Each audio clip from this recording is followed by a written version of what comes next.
Tick tock, what time is it? Pizza! Now it's been about 20 hours and it's time to make pizza. Our dough balls have proofed quite well. Now it's time to remove them from the trays. What we're doing here is sprinkling them along the edge with flour.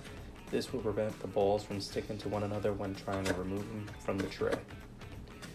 Take your spatula and slide it under the dough ball. Try to maintain the round shape, as this will make a more round pizza. After removing the dough ball from the tray, we're going to coat it in flour.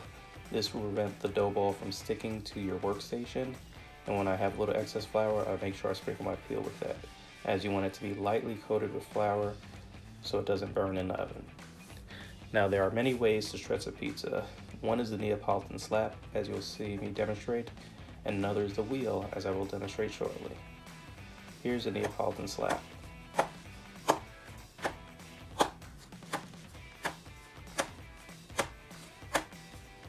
And here's the wheel. It's like you're driving a pizza. We only stretch the dough partially. We'll fully stretch it when it's prepped and on the peel. When you're done stretching your pizza, you want to make sure you wipe away the excess flour from under it. You don't want this to end up in your oven, as it will leave a bitter taste on your pizza. Today we're making a classic margherita. We're going to top it first with tomatoes. Now this is crushed tomatoes with some sea salt.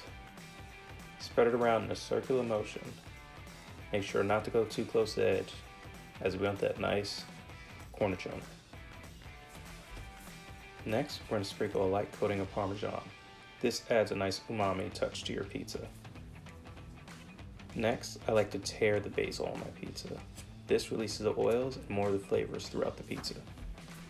Now it's time for the cheese. Do not put too much on, as it's about the balance of ingredients here. And remember, spread it evenly and make it look pretty. We do eat with our eyes at first. And to finish it off with some earthy notes, give a little swirl of extra virgin olive oil. Now it's time to slide the pizza over to the peel, gently lift it up, slide it, and give it our final stretch. We're going to make it around 26 centimeters.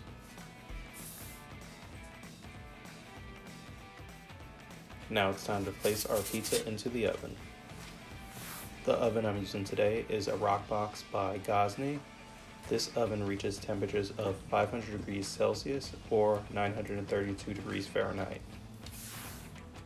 With these temperatures, I'm able to cook a true Neapolitan pizza in 90 seconds or less.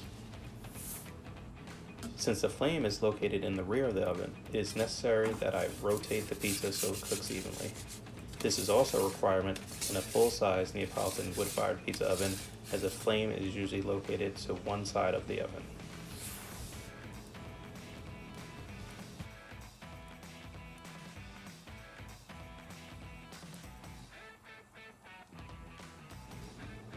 Remember to keep an eye on your pizza. Make sure it doesn't burn in the back.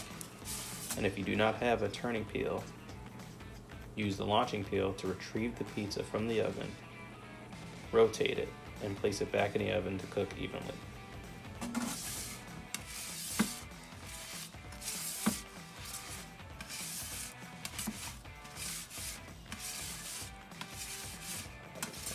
Round and round she goes.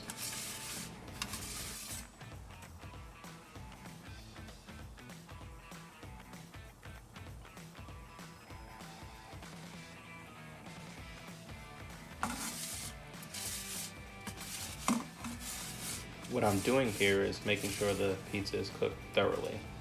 What I want is a nice brown color throughout the dough, and to make sure the cheese is melted throughout the top of the pizza. You can smell those ingredients coming together. Almost done. There it is. Now it's time for me to sit down and enjoy this pizza. Thank you for watching, and please try this at home.